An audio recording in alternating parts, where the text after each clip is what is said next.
So welcome everybody. I know many of you, I'm Rabbi Micah Streifer. I'm the director of La Asok, and I'm really excited to study with all of you today for this class, which is called One God or Many, Monotheism in the Hebrew Bible. We're really pleased to welcome Jonathan Reich, who is a La Asok learner. He studies as part of one of our weekly study groups, our Midrash study group, as well as now a teacher here at La Asok. I'll read his bio, and then we're going to say the blessing for study, and then we're going to launch into this interesting discussion. So Jonathan is a native of St. Louis, Missouri. He's a teacher of Hebrew Bible and Jewish history and literature. He has studied at Washington University in St. Louis, the Hebrew University of Jerusalem, Harvard Divinity School, and Harvard's Department of Near Eastern Languages and Civilizations. His favorite biblical scholar is Rashi. I like that that's in your bio, Jonathan. I'm going to have to think about who my favorite biblical scholar is. Jonathan lives in Brookline, Massachusetts, along with his African gray parrot, Iggy. And I'm going to invite you to say the blessing for study with me. If you'd like to unmute so that we can hear one another, then you'd be welcome to do so now. And let's say together. Baruch atah Adonai, Eloheinu melech haolam, asher kidshanu b'mitzvotav v'tzivanu asok b'divrei Torah. And I will now turn things over to Jonathan Reich. Take it away. Hi, everybody. Thanks for coming. Last summer, there was a conference at Brown University called The End of Monotheism, an academic Bible conference. And this conference came to the conclusion that there was, in fact, no monotheism in either the Hebrew Bible or New Testament. And I thought, I see where they're going with that, but I disagree. And I thought, what outlet could I have for my disagreement? And so this class came about. And what I'm trying to do is bring out multivocality within the Hebrew Bible. Judaism, as it has evolved, is a monotheistic faith. There's no doubt about that.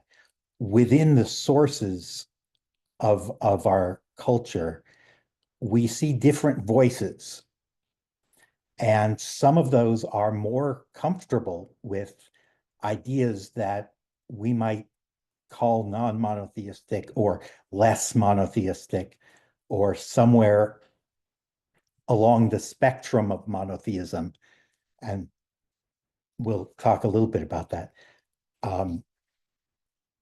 And what I want to do is just basically bring out different voices. And we do this routinely anyway. You can look at something like the debate over monarchy. You find some texts where God or Samuel, for instance, will castigate the Israelites for wanting a monarch and say this is the worst thing you could possibly do. And then a couple of chapters later, we'll go ahead and say, this is great. We're going to have a king. I'm really happy about this. So we see the multivocality on that. And I want to bring out some of the multivocality about ideas around monotheism. So the first question that we have is, what is monotheism exactly, or inexactly even? We have,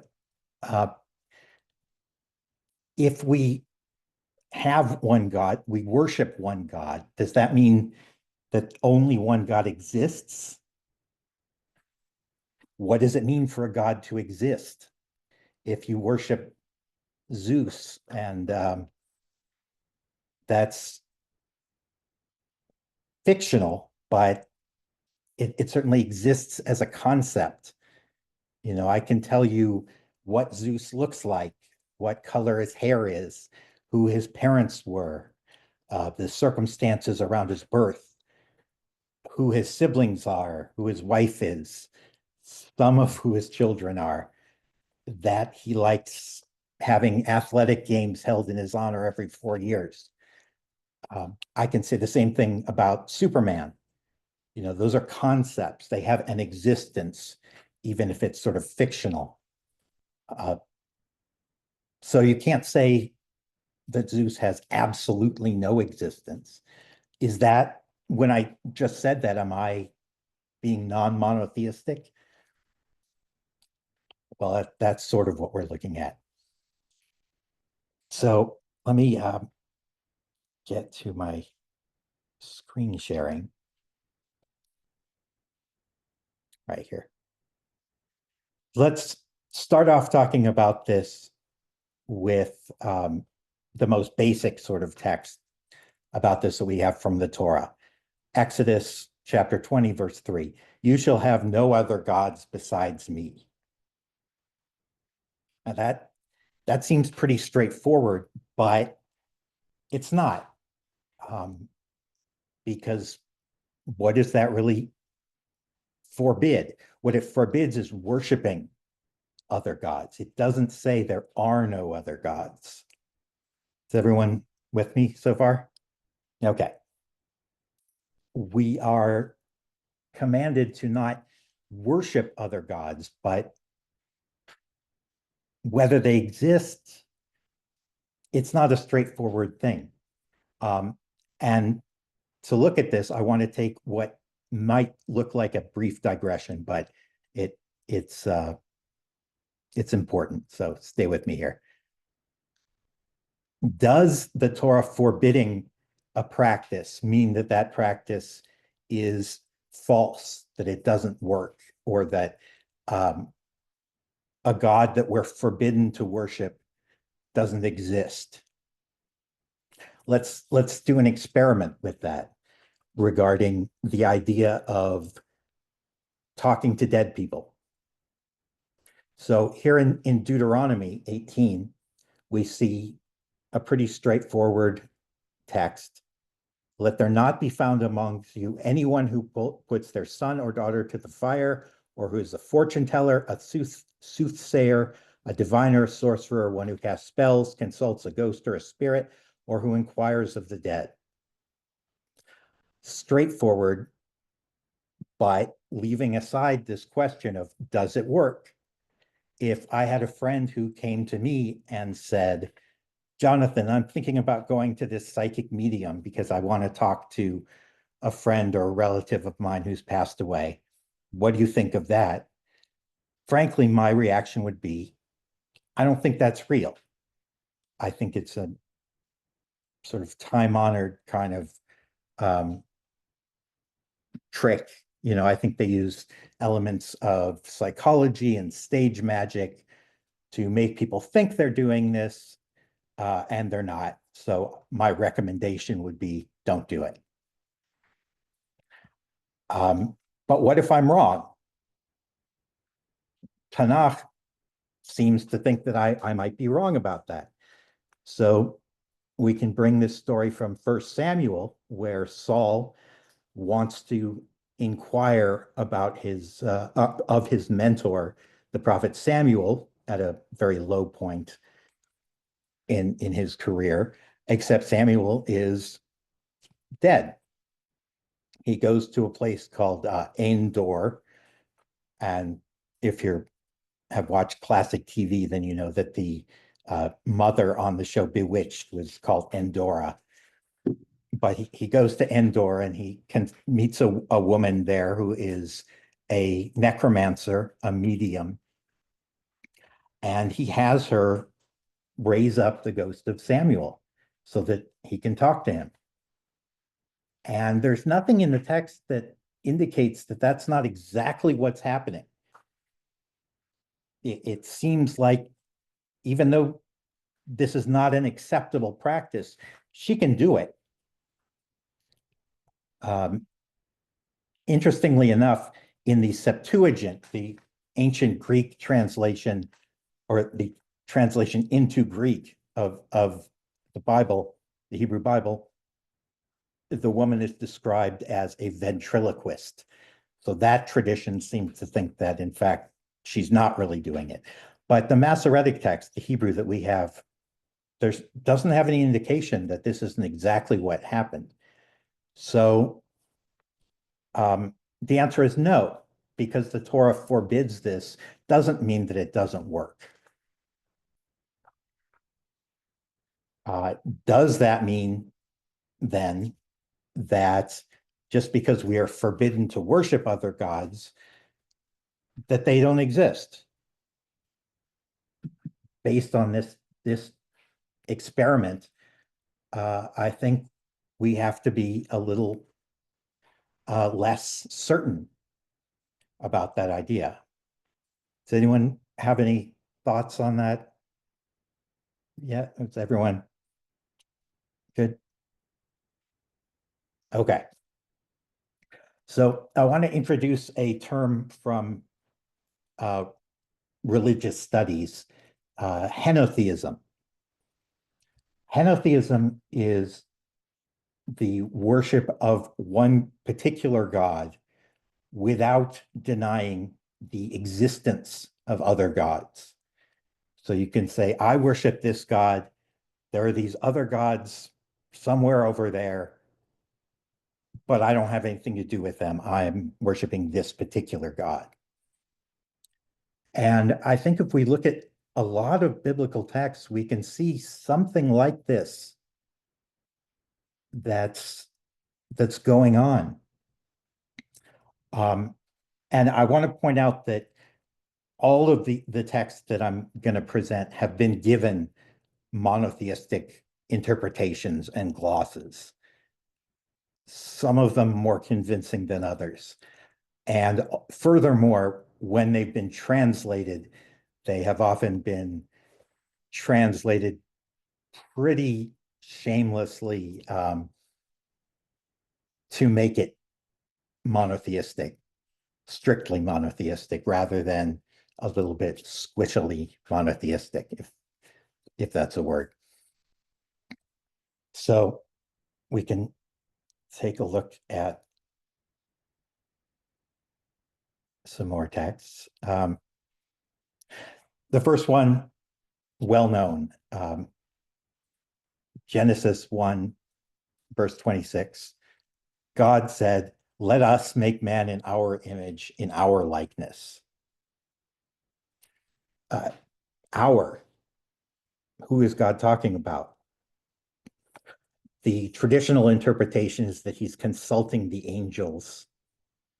But that just sort of forces you to ask the question, angels, are there other divine beings? And do they have independent thought, independent power, independent voice? Why do they need to be consulted?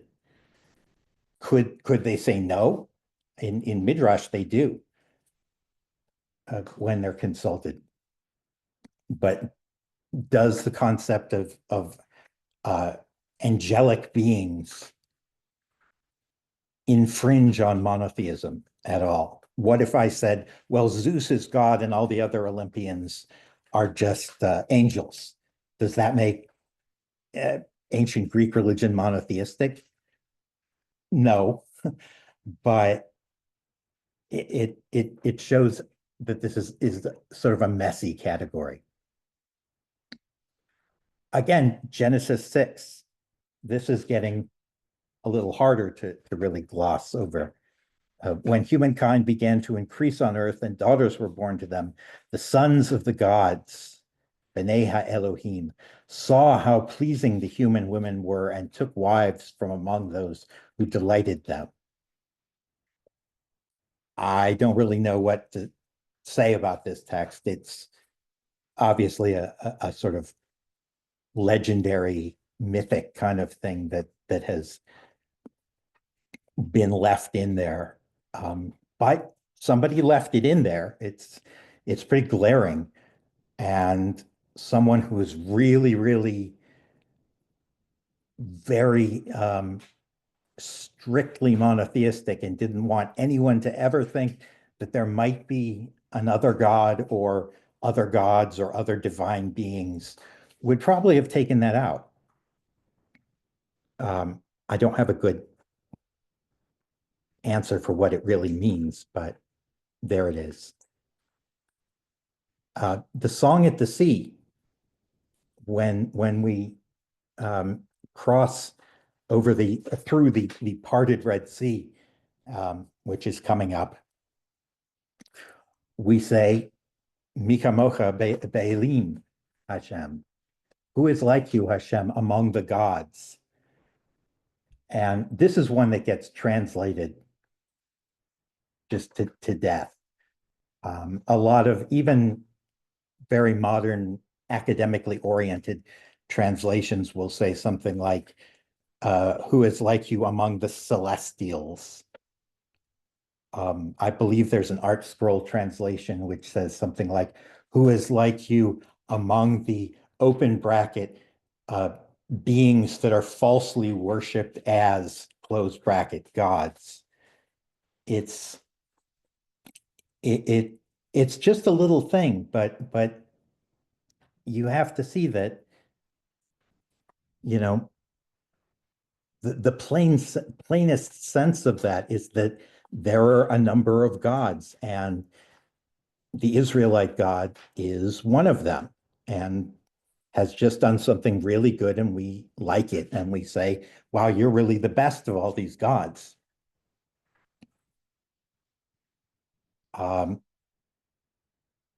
Deuteronomy, we have this poem. They sacrificed to demons, no gods, gods they had never known, new ones who came but lately, who stirred not your forebears' fears. This is sort of hearkening back to our experiment with the woman of Endor, in that I think this text actually is talking about fictional beings. It's castigating the Israelites for worshiping these newcomer gods who nobody knew about before, and they're just sort of making it up. At the same time, this is seen as a really horrible thing, and all kinds of very unpleasant punishments are brought down on the Israelites for doing this. So it doesn't matter, in a sense, whether there are gods or not. What matters is whether the Israelites are loyal to their God, our God.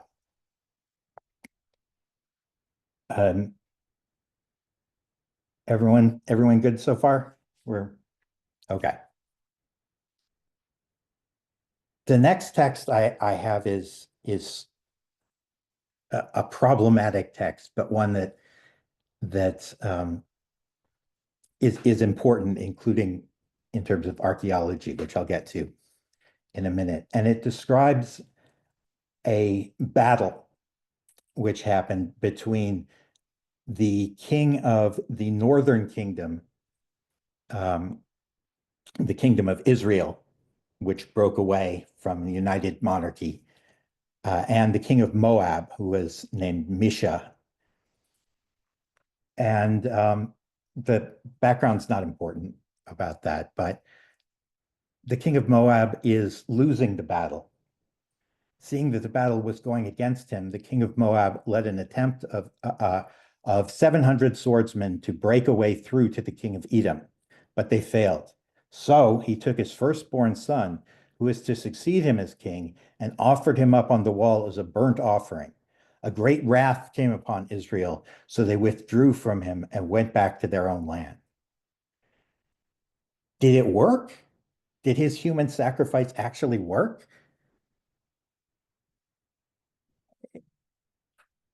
That's a very plain, straightforward way of reading this text.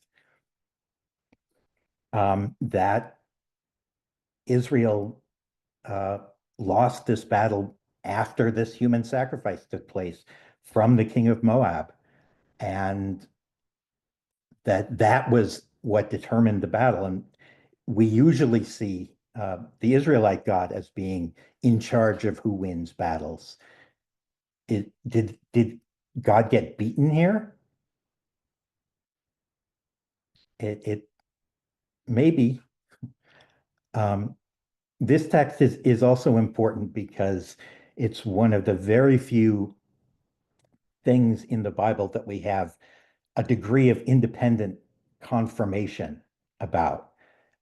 In 1868, in what's now Jordan, an excavation dug up a big stone victory stela, like a big monument written in Moabite, which describes this battle from the Moabite perspective. And there are absolutely differences, some large, but it agrees on the basic outline of it. It's known as the Moabite stone, also known as the Misha stela. And it goes on in detail about the Moabite god Chemosh and how Chemosh gave them victory in this battle. And it's kind of interesting because it reads very biblically, where the Moabites had sinned, and so Chemosh gave them into the hand of Israel, and then redeemed them. So it sounds very much like an Israelite text. But a real Israelite text, which we have here, seems to read like God may have gotten beaten, or at least this offering to Chemosh may have worked. That's not a monotheistic stance. Psalms, there's a lot of this in Psalms, but I've just picked out a couple.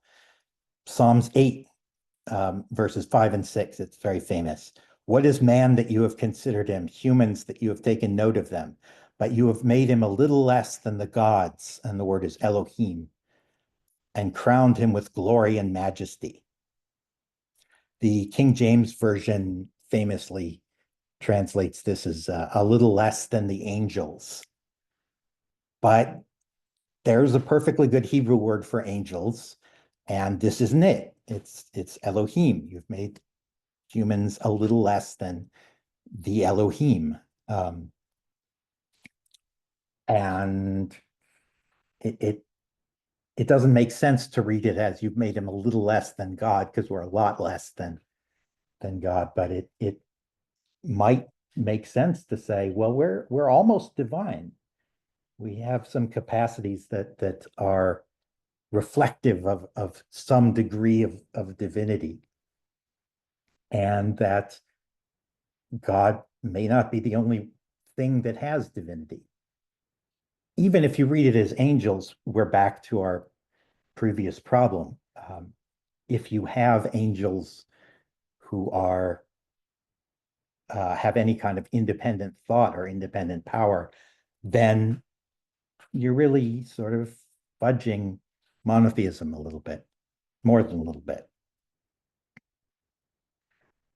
Psalm 82 is really one of the best examples of this kind of outlook. In Psalm 82, God, our God, the Israelite God, takes his seat in the divine assembly.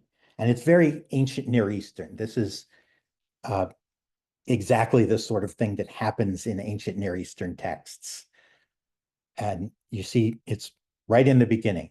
God, Elohim, stands in a divine assembly among the gods, also Elohim. He pronounces judgment. And then God proceeds to basically dethrone the other gods and take his place at the head of the divine council. And that's a common myth. You can find that in a number of ancient Near Eastern sort of mythologies, and you can find similar things in Greek mythology, Roman mythology, what have you. The idea that there is a king god, a highest, most powerful god, and that god has taken his seat. It's usually a him, and has sort of conquered the other gods. That's very common. And right here we have an Israelite version of that. And God demotes them and says, now you're just like people, but you were gods. I mean, this is really you know, it's not strictly monotheistic. Does anyone have anything, Rabbi? Yeah, I just wanted to lift up something that's in the chat, which Okay. was from D. Since you're talking about Psalm 82, D said, I've read Psalm 82 before as the historic declaration of monotheism. There's a clear narrative of a triumphing divinity and assigning of other gods to lesser roles. Yes, absolutely. And this is part of where, uh, I mean, this is how you can have this at all. This is how you can interpret it. And I think it's absolutely right. In Psalm 82, we see God as being triumphant. We don't see any of the other gods being able to stop God from usurping their power. But at the same time,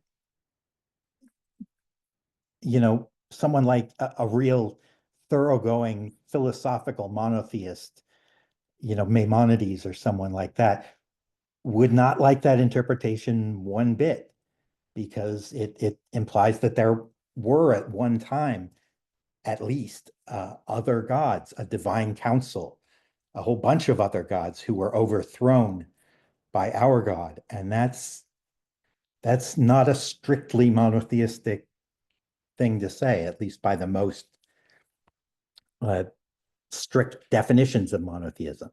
It has other gods existing, or at least having existed, even if they are less powerful than the Israelite God and less able to rule the world. They don't rule the world, or at least they don't anymore, because God has dethroned them. Yeah. Rabbi, anything else? Yeah, well, this time it's me. Okay. There's a bunch in the chat, but Okay. but I was just thinking, part of what's so fascinating to me about all this is, as you point out, that it's even there. That, a document that is at the basis of what will become a monotheistic religion, that there's a sort of there's a willingness to leave this kind of literature, these kind of lines in, right? That they didn't strike it, they didn't get rid of it, they left hints that Judaism came from a theological system that was different than where it ended up, rather than Mhm. erasing history such as it is. Yeah, and some of this I'm sure is sort of uh, colloquial expressions, and this sort of mythic kind of poetry that you have, and it's not philosophical uh, exploration. It's not rigorous theology here. It's poetry, and it's presenting imagery, and it's using what are doubtlessly some traditional ancient Near Eastern language and forms to do that. But at the same time, it's not it's just not strictly monotheistic. It's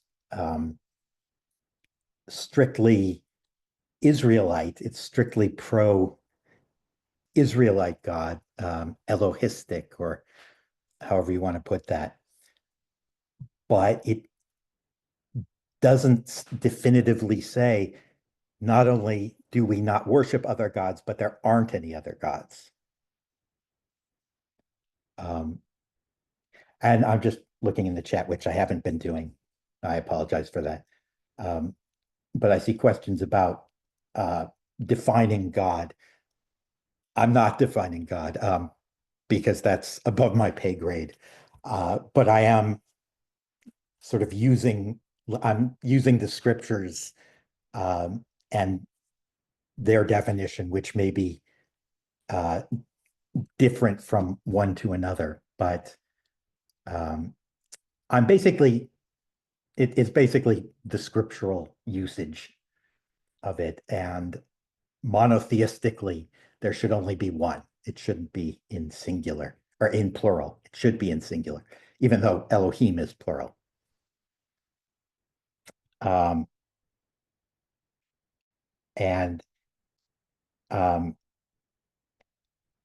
yeah, you can certainly theologize this by saying there's one God with many names, and I'm not against that, but I think the strictest of monotheists might be a little bit, or they might be. It's I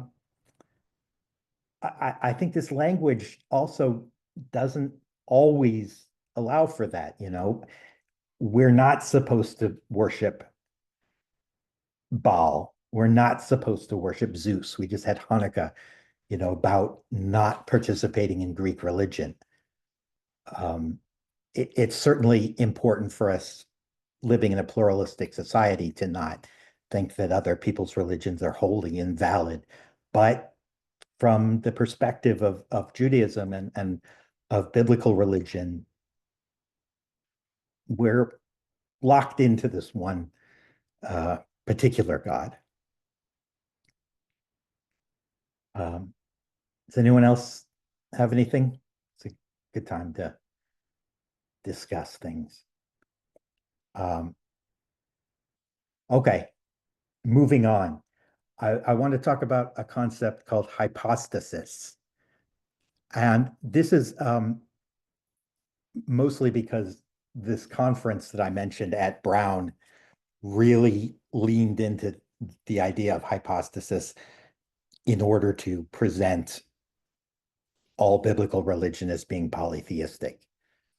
And hypostasis is talking about different attributes, which in a polytheistic system are often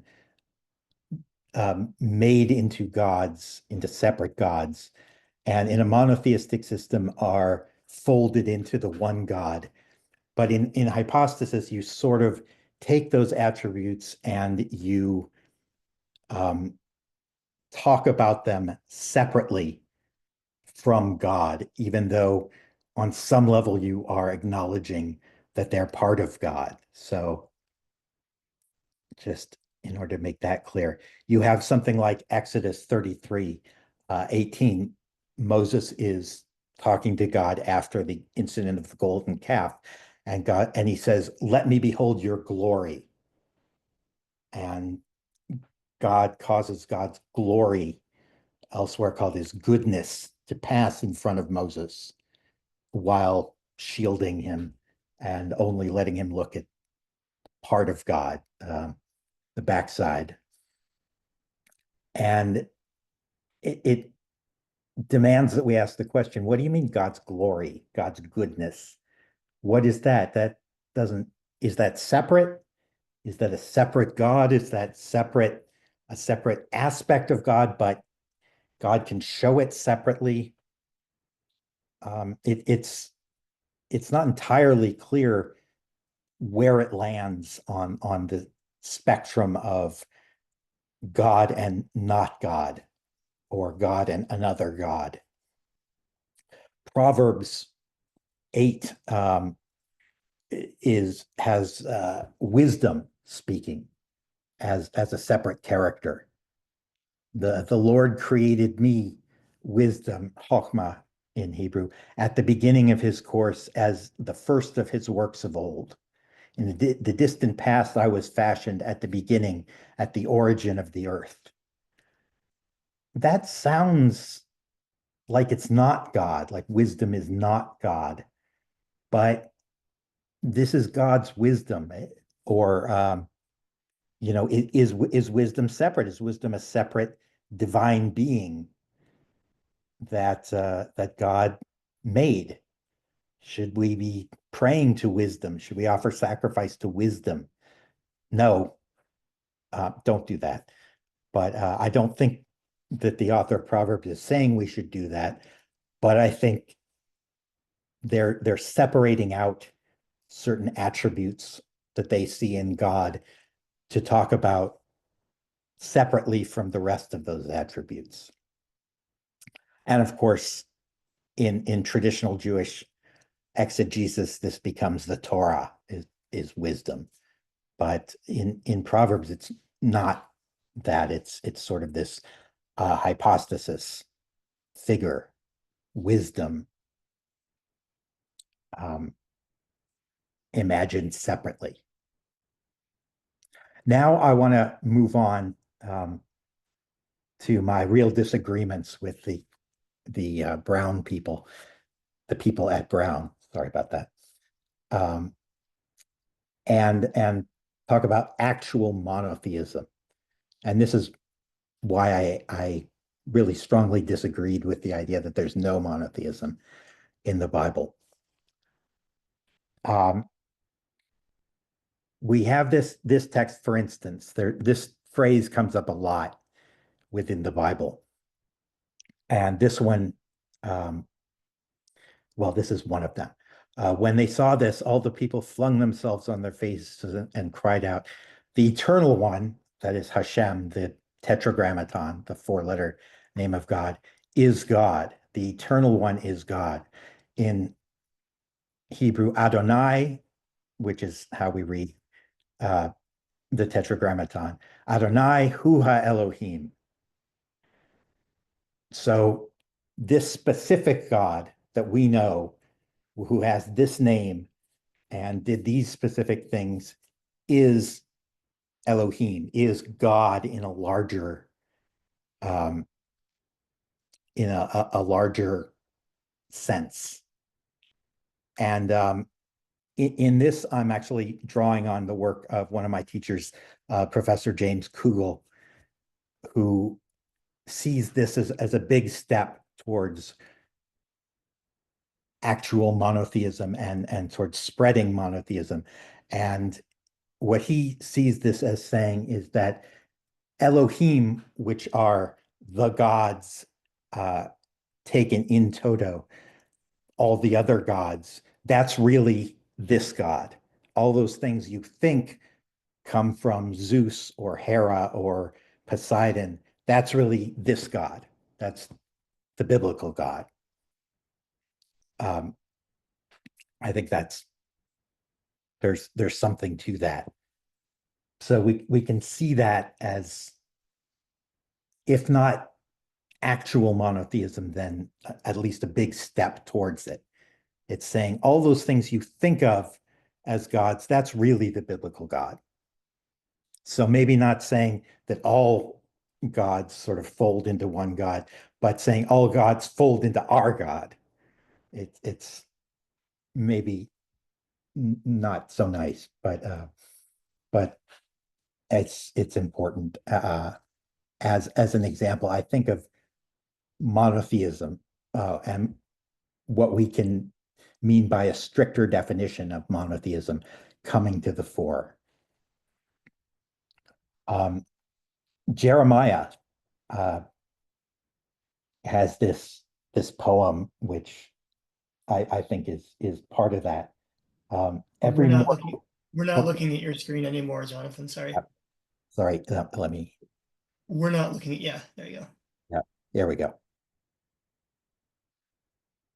Right. Every mortal is proved dull without knowledge. Every goldsmith is put to shame because of the idol. For their molten images are a deceit. There's no breath in them. They're a delusion, a work of mockery. In their hour of doom, they shall perish. Not like these is the portion of Jacob, the one who formed all things, with Israel as a permanent possession, whose name is God of hosts. That's getting closer to it. That's Jeremiah is really saying here, our God's real, our God is real, and your God isn't. Your idols are just hunks of stone, hunks of metal. It's a paperweight. It's not a God. It's not any kind of divine thing. It's just nothing. But our God is not like that. Our God is real. And from there, I want to move to what I see as really the crown jewel of biblical monotheism, chapter 45 of Isaiah. And I'm kind of impressed by this passage, because here Isaiah is really taking the concept of monotheism and embracing it in all of its problematic glory. He really takes this idea of monotheism and takes it as far as you can go with it. He has God saying, I am God and there is none else. Besides me, there is no God. I engird you, though you have not known me, so that they may know from east to west that there is none but me. I am God and there is none else. I form light and create darkness. I make peace and create evil. I, God, do all these things. And, this comes into the liturgy, the daily liturgy, except that when the rabbis put this in the daily liturgy, they can't handle it. They change this line, I make peace and create evil. And that's what it says. Oseh shalom uvorei ra'ah. I make peace and create badness. And they change it in the liturgy to I make peace and create everything. Because it's hard to deal with this. If you are really going to be a monotheist and you're going to say that God created the world, runs the world, is in charge of everything, and there's no other force, there's no other power, then you have to say that God is also in charge and created the bad things. A lot of religions will introduce an evil God here, Satan, Shaitan, Iblis, various demons and what have you, that take care of this problem. That God doesn't want this. God doesn't want this disease to be happening. God doesn't want this earthquake. God doesn't want this tsunami. It's the devil. It's Satan. Satan is the one that does that. That's not strictly monotheistic, not this monotheistic anyway. It's it's a problem that if you have only one power, that power has to be responsible for everything, including the bad things. And that's a difficult pill to swallow, I guess. And it's a difficult concept. I like this little couplet by the poet Archibald MacLeish from it's from a play, JB, which is a retelling of the book of Job. But he has it saying, if God is good, then God's not God. If God is God, then God's not good. If God is good, that is, if God only wants good things to happen, then God's not God, because bad things happen. So, is God not in fact running the world? That's what you would have to conclude if you want God to only want good things. But if God is God, that is, if God is the only power in the universe, the creator and Eloheinu melech haolam, then you can't really say that God is good, because a lot of bad things happen. And you can use free will to get out of some of that, but not all of it. There's volcanoes, there's earthquakes, there are health conditions. Kids get cancer that they don't deserve. And you have to say, well, yeah, God is allowing that or doing that.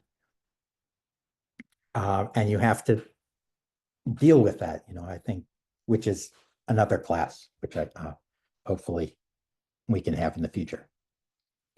And I also want to bring in something which is my own thought, but is very timely because we just read this about God stiffening Pharaoh's heart.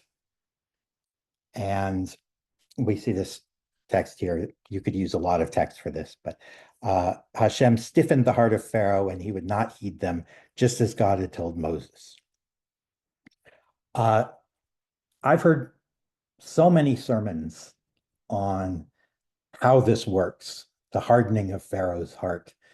And some of them are good. I'm sure Rabbi Micah does a good one. But I think the reason for telling the story this way is, in fact, a monotheistic author. I think the author of that story is so keen to not have it be a contest between God and Pharaoh or God and the Egyptian gods. The author is so bent on showing that God is in control of the whole thing and isn't struggling against another power that they introduce this really difficult concept, this very ethically dubious concept of God hardening Pharaoh's heart and then punishing him, and in fact, the whole nation of Egypt for being hard-hearted.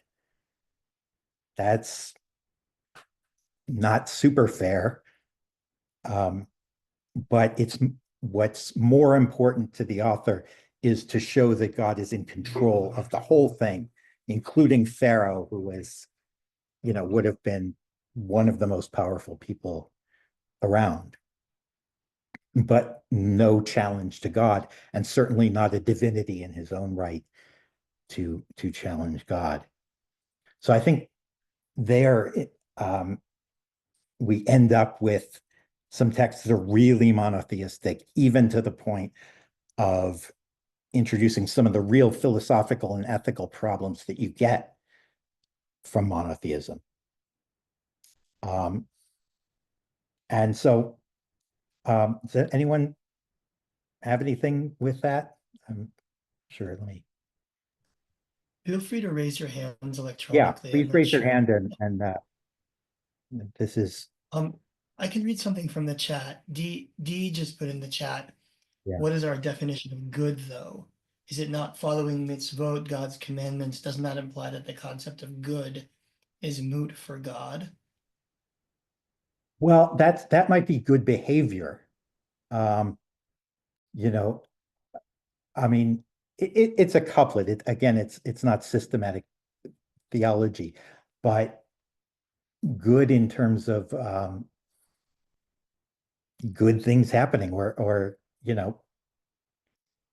wars happen, and in the Torah, we do see God as being responsible for those things. We see the horror of Deuteronomy. The last few chapters of Deuteronomy had these horrible curses in them that we sort of tuck it away and read those verses right around during Sukkot and right before Simchat Torah, when we're probably not paying that much attention. But there are a lot of bad things that God does to people that you wouldn't call good. And there are things that we see happening in the world that aren't good and that aren't anybody's fault. That's just the way the world is made. That sometimes our DNA goes wrong and we get cancer, and it doesn't mean anything, other than that the world works this way. And if we're going to be very strictly monotheist, we have to put the responsibility for that on God. That's my thought on it.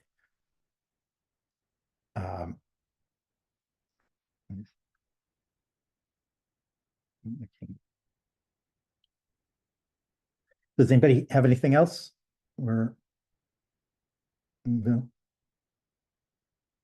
Okay, well, that was pretty much what I had to say. And I hope we all understand this better now. I know I do. And I really appreciate people showing up, and I hope to see you all again soon. Right. Thank you. Let me thank Jonathan for this interesting presentation about monotheism. And I was just thinking, Jonathan, you left us now in a place for the next class to think about what does this mean for liberal Jews, right? I put something into the chat where I said, I think that for liberal Jews, mostly we think of God as not being all powerful. Because, and so I'll posit this for you all to think about, because I think that rather than claiming that all evil and all suffering comes from God, which as you suggest, would be a sort of a logical conclusion of the kind of strict monotheism you're describing, that we've made God the source of comfort, the source of meaning. Because truly, if God is the creator of everything, then as Isaiah says, doesn't God also have to be the creator of evil? Or, as Harold Kushner says, can we think about our suffering as being not coming from God, but rather an opportunity for us to connect with God in order to, as we comfort each other, as we make our way through difficult moments. So it kind of leaves us in a place where we get to think now about what does it mean for us as liberal Jews to connect with God in the world while not necessarily holding by what I might call a sort of a strict Isaiah Right. Yeah. monotheism that you left us with. Yeah. As I pointed out, the rabbis who put together the liturgy can't hang with Isaiah on this. It's too much, at least for a morning. But I think liberal Judaism does have a tradition of talking about it in that way of